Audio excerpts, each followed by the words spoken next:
Hi everyone, welcome back to the session. I hope you all are doing well and I really hope आपको classes में बहुत कुछ समझ आ रहा है.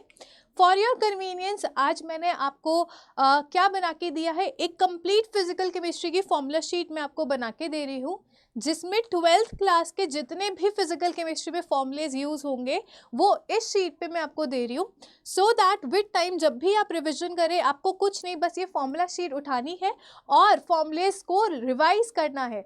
एक बार जब आप मल्टीपल रिवीजन करेंगे तो ये फॉर्मूलेज आपको एब्जॉर्ब हो जाएंगे, बेसिकली आपको याद हो जाएंगे हमेशा हमेशा के लिए और आप इसे डायरेक्ट क्वेश्चंस में अप्लाई कर सकते हैं. तो फिजिकल केमिस्ट्री की बात करें, क्लास 12th में 3 चैप्टर्स हमारे पास है जिसमें हमें सॉल्यूशन चैप्टर से केमिकल काइनेटिक्स एंड इलेक्ट्रोकेमिस्ट्री से हमें क्या निकालने हैं, फॉर्मूलेज निकालने हैं. और इस फॉर्मूला शीट में वो सारे फॉर्मूलेज मैंने निकाल के रख दिए हैं आप लोगों के लिए.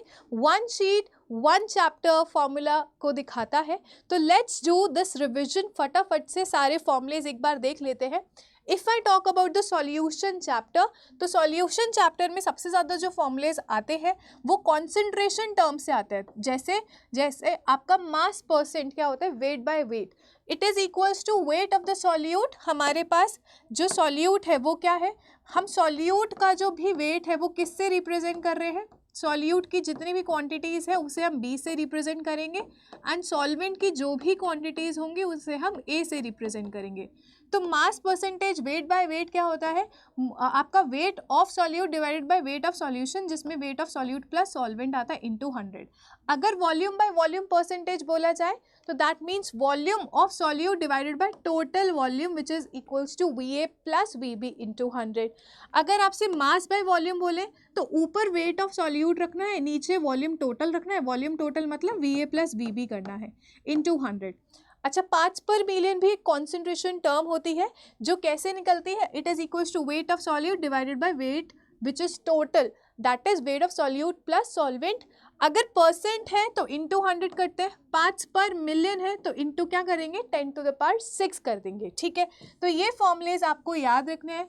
ये कॉन्सेंट्रेशन टर्म्स है, मैंने आपको बताया था जिसमें वॉल्यूम आता है वो क्या होती है, टेम्परेचर डिपेंडेंट कॉन्सेंट्रेशन टर्म्स होती हैं. तो ये वाली टेम्परेचर डिपेंडेंट कॉन्सेंट्रेशन टर्म्स है, even molarity also. Okay, parts पर मिलियन तक हो गया था. इसके बाद मोल फ्रैक्शन की बात करें तो मोल फ्रैक्शन क्या होता है, moles divided by total moles होता है. तो अगर सॉल्यूट के मोल्स निकालने हैं तो N B divided by total moles which is equal to N A plus N B. अगर सॉल्वेंट के मोल्स निकालने हैं तो N A divided by total moles N A plus N B. और अगर बाइनरी सॉल्यूशन है तो आपके पास जो मोल फ्रैक्शंस होंगे उसका सम क्या होगा, 1 होगा. ठीक है, नेक्स्ट अगर हम बात करें मोलारिटी, मोलारिटी भी एक कॉन्सेंट्रेशन टर्म है. वॉल्यूम है इसके अंदर तो टेम्परेचर डिपेंडेंट कॉन्सेंट्रेशन टर्म है जिसका फॉर्मूला क्या होगा, मोल्स ऑफ सॉल्यूट मतलब N B divided by total volume of solution. Remember it should be in litres. अगर आपको मिलीलीटर में दिया है तो लीटर में कन्वर्ट करेंगे बाय डिवाइडिंग 1000 और वो 1000 न्यूमरेटर में चला जाएगा. मोल्स ऑफ वी को कैसे लिख सकते हैं, weight of V divided by molar mass of B. तो ये आपका मोलारिटी कैपिटल एम से रिप्रेजेंट करा जाता है, उसका फॉर्मूला है.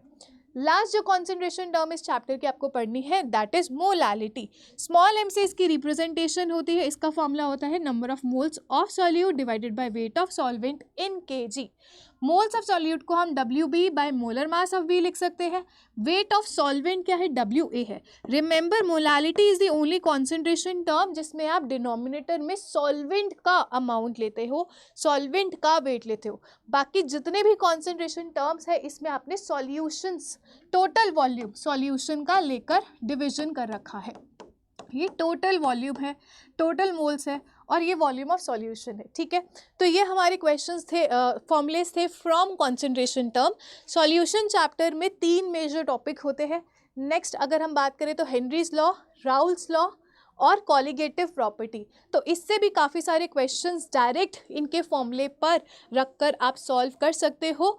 तो हेनरीज लॉ क्या कहता है, pressure of gas is equals to Henry's constant which is K H into mole fraction of gas. ये मोल फ्रैक्शन ऑफ गैस क्या है, mole fraction of gas in liquid में आप जो वैल्यू निकालते हो वो एक्स गैस है. ठीक है, एक्स से रिप्रेजेंटेशन है. के एच क्या है, हेनरीज कांस्टेंट. तो pressure is equals to K H into mole fraction is your mathematical expression of Henry's law.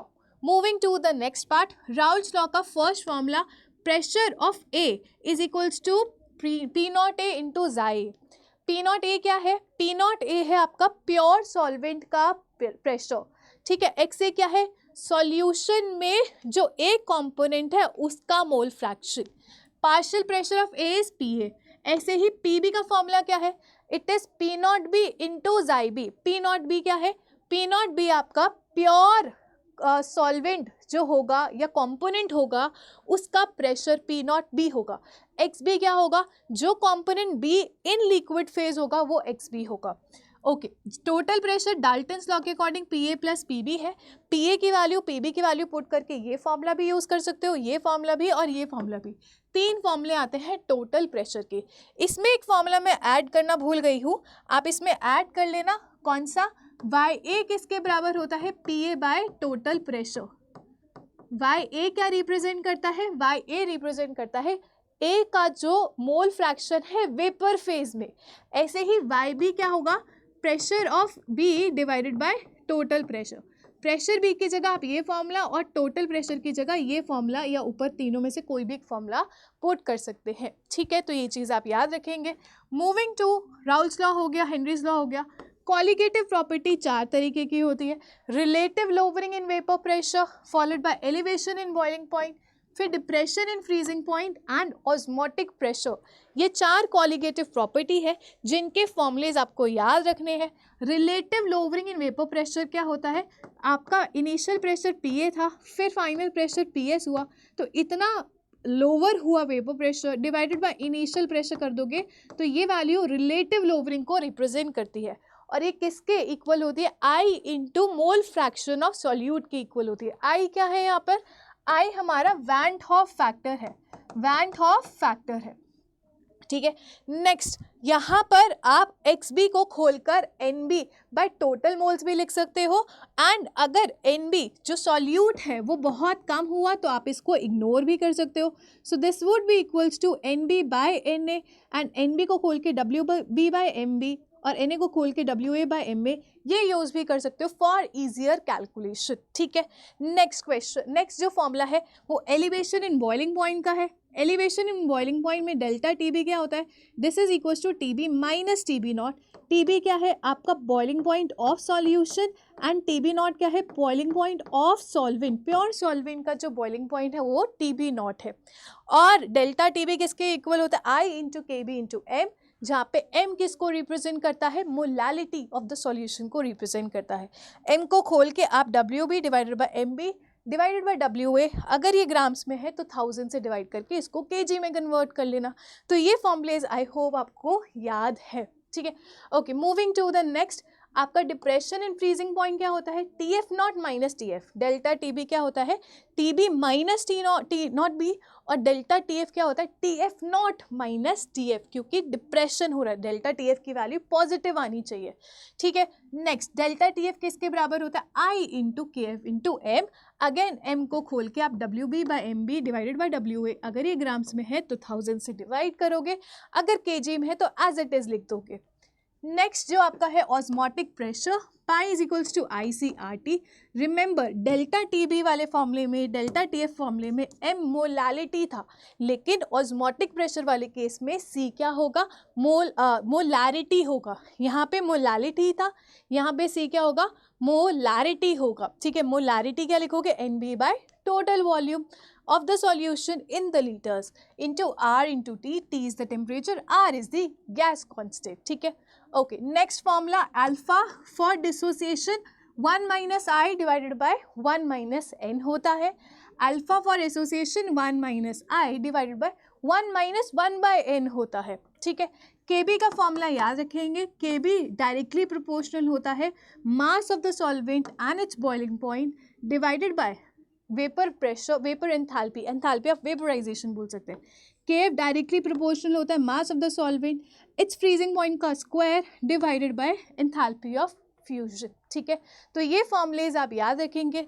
आप चाहो तो इसका स्क्रीनशॉट ले सकते हो, आप चाहो तो आपको इसको पीडीएफ में आपको प्रोवाइड कर दूंगी, और इस पीडीएफ को आप जो है क्या कर सकते हैं, सेव कर सकते हैं, और जाने से पहले, टेस्ट देने से पहले इस फॉर्मूला शीट को ज़रूर रिवाइज कर लीजिए, ठीक है।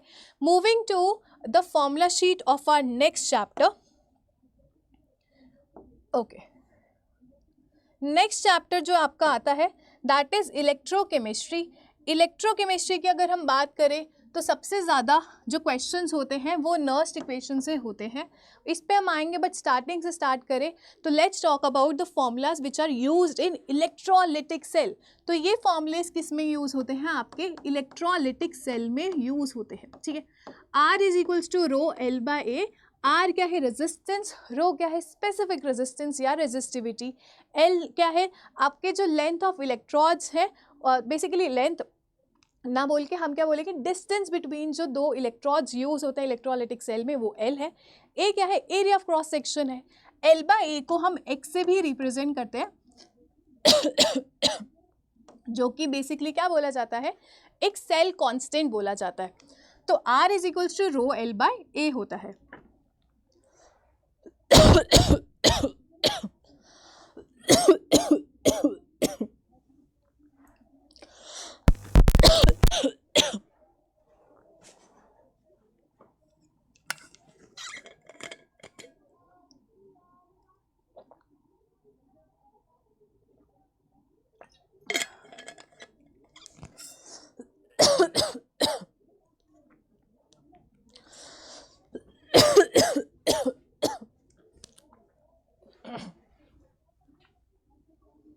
ओके, यहाँ पर नेक्स्ट जो फॉर्मूला है kappa is equals to C X. Kappa क्या होता है, 1 रेजिस्टिविटी, कापा होता है 1 रेजिस्टिविटी।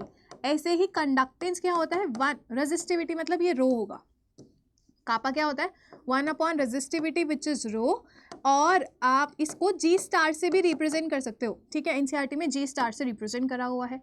नेक्स्ट जो कंडक्टेंस होता है जिसे आप जी से भी रिप्रेजेंट कर सकते हो, वो क्या होता है 1 रेजिस्टेंस होता है। तो kappa is equals to C X, conductance को हम क्या लिख सकते हैं 1 बाय आर, और एक्स को L बाय ए लिख सकते हैं। तो ये फॉर्मूला आपको कंडक्टिविटी का याद रखना है।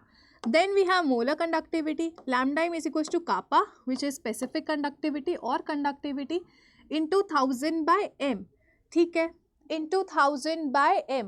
मोलारिटी किस में होनी चाहिए, मोल्स पर लीटर में होनी चाहिए। Next gram equivalent conductivity kappa into 1000 by normality होती है। इक्विवेलेंट कंडक्टिविटी और मोलर कंडक्टिविटी के बीच का ये relationship, gram equivalent conductivity into NF factor is equals to molar conductivity. Next limiting molar conductivity, जो कोलरॉश लॉ है वहाँ से आप निकालते हो। दिस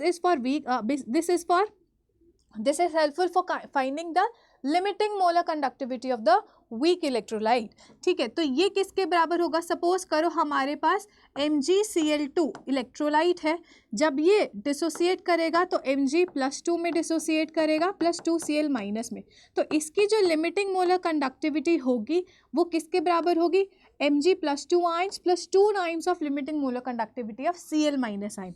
तो इसी तरीके से यहाँ पे लिखा हुआ है, अगर AX/BY है तो X moles of AY plus मिलेंगे plus Y moles of BX minus मिलेंगे। तो इसकी जो लिमिटिंग मोलर कंडक्टिविटी होगी X times of limiting molar conductivity of AY plus and Y times of limiting molar conductivity BX minus की, ठीक है। तो ये आपको कोलरॉश लॉ से मिलता है। आपके पास degree of dissociation alpha value जो होती है lambda m by lambda m infinity होती है। Lambda m is always smaller than lambda infinity and alpha की value is always less than 1, ठीक है। क्लियर हुआ, अल्फा की वैल्यू हमेशा 1 से कम आएगी। नेक्स्ट के वैल्यू क्या होती है, C⁴/1 माइनस अल्फा। अल्फा की जगह अगर ये फॉर्मूला पुट करोगे तो ये क्या हो जाएगा, के वैल्यू आ जाएगी, के इक्विलिब्रियम वैल्यू आपकी आ जाएगी, ठीक है। Moving to the next part, electrolytic cell से काफ़ी सारे क्वेश्चंस यहाँ से पूछे जाते हैं।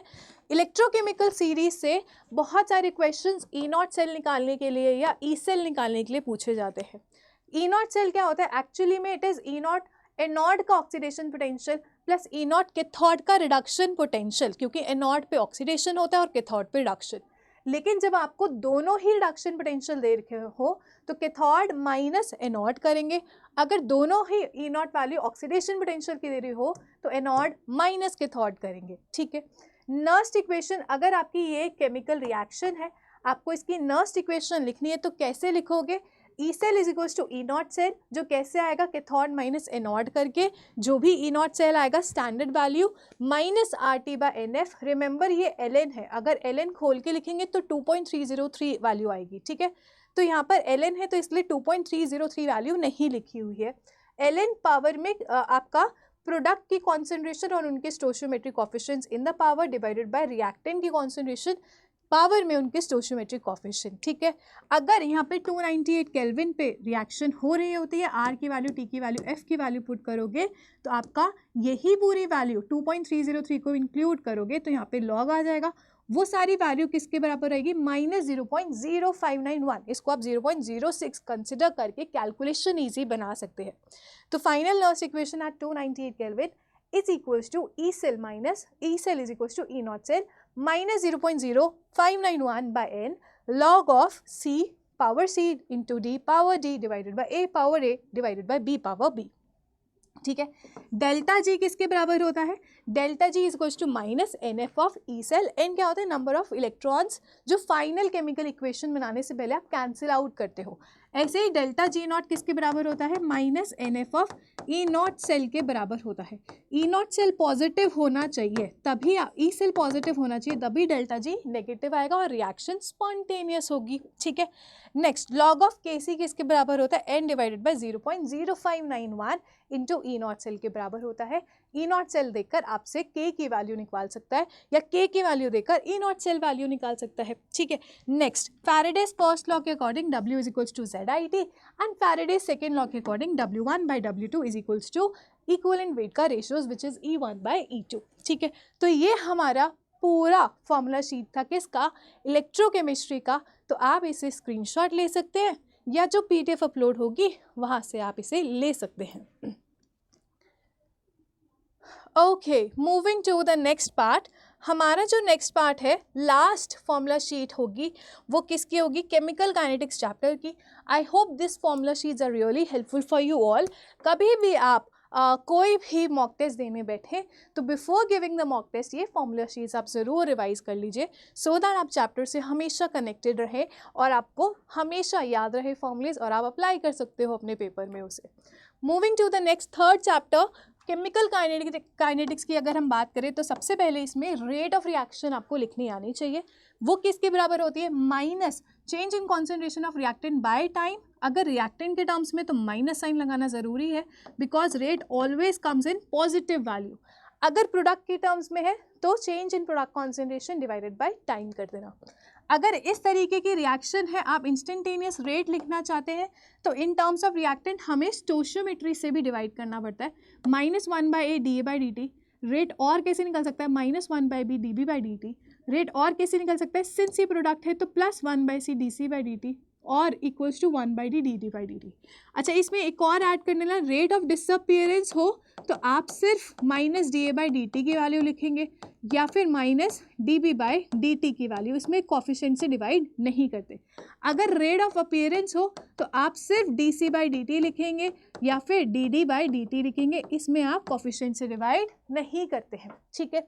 नेक्स्ट अगर हम बात करें A + B that gives you product, तो इस रिएक्शन के लिए रेट लॉ इक्वेशन ये आपको कहाँ से मिलती है, एक्सपेरिमेंटल मिलती है।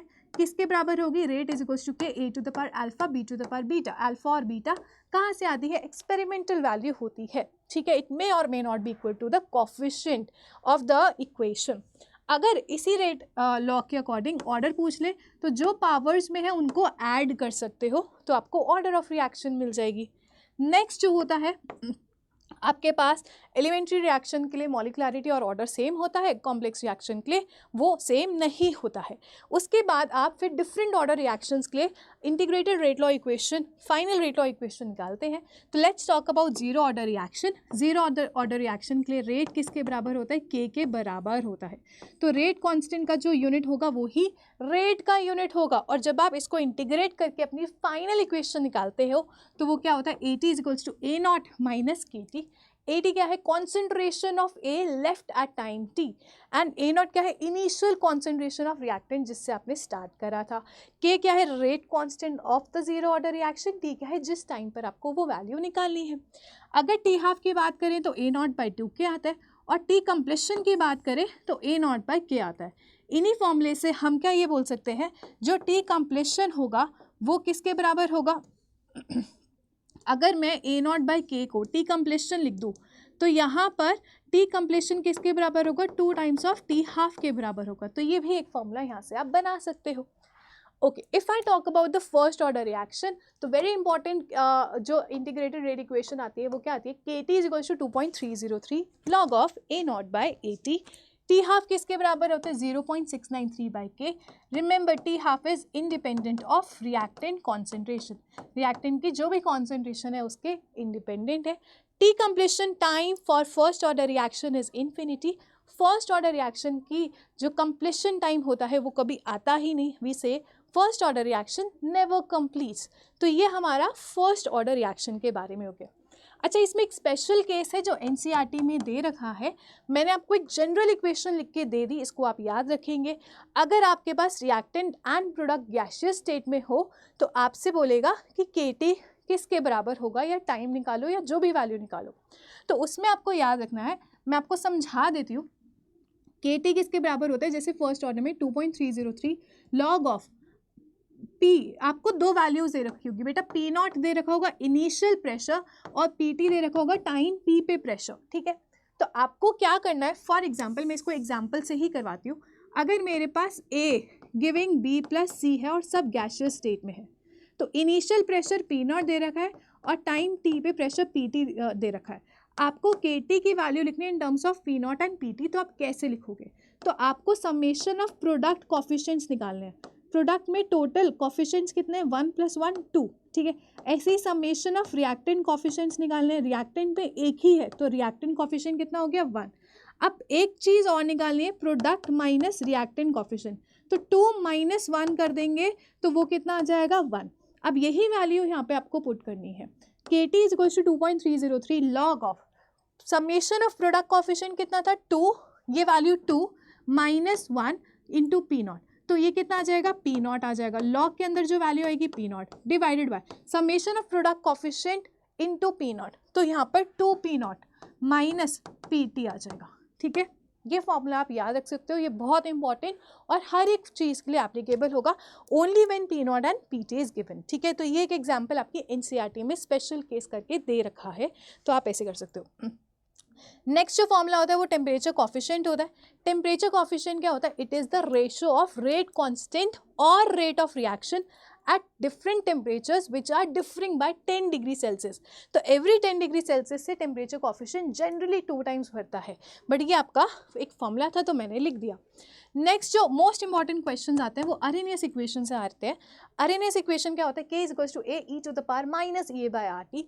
अगर आप एल एन फॉर्म में लिखेंगे तो L N K is equals to L N A minus E A by R T. अगर आप लॉग फॉर्म में लिखेंगे तो log K is equals to log A minus E A by R T into 2.303 करना ज़रूर, क्योंकि L N को जब आप लॉग में कन्वर्ट करते हो तो 2.303 वाला फैक्टर आता है। और इसी से क्वेश्चंस बनते हैं स्लोप निकालने के, है ना, इसी में फंसाता है। कितने बच्चों ने क्वेश्चंस देखे हैं, ये वाले देखे हैं ना, तो बस ये चीज़ आप याद रखेंगे। अगर दो डिफरेंट टेम्परेचर है, दो डिफरेंट रेट कांस्टेंट है, तो एक्टिवेशन एनर्जी इस फॉर्मूले से निकाल सकते हैं, log of K2 by K1 is equals to EA by 2.303 R 1/T1 - 1/T2, ठीक है। तो ये फाइनली हमारी फॉर्मूला शीट जो है वो ख़त्म हो गई है। हमने 3 चैप्टर्स जो फिजिकल केमिस्ट्री के हैं सारे फॉर्मूलेज उसको इस तरीके से लिखे हुए हैं। आपको स्क्रीनशॉट लेना है तो आप स्क्रीनशॉट लीजिए, अगर आपको PDF से लेना है तो आप PDF ले लीजिए, ठीक है। तो फाइनली हमने यहाँ पर अपना फॉर्मूला शीट रिवाइज कर लिया है। I will wish you all the best and जितने मॉक टेस्ट लगा सकते हो आप उन मॉक टेस्ट को लगाइए। जैसे हमने फिजिकल केमिस्ट्री के ये फॉर्मूलेज लिखे हैं वैसे ही मैं आपको ऑर्गेनिक केमिस्ट्री की भी एक वीडियो दूंगी जिसमें हम मोस्ट इंपॉर्टेंट रिएक्शंस जो भी ऑर्गेनिक केमिस्ट्री में पूछी जाती है बोर्ड्स में एंड नीट में, वो सारी रिएक्शंस मैं आपको देने वाली हूँ। आई होप ये सेशन आपको बहुत अच्छा लगा हो। लाइक, सब्सक्राइब एंड शेयर ज़रूर कर देना। मिलेंगे ऐसे ही नेक्स्ट सेशन में। Till then thank you so much for watching and wishing you all the best for your preparation.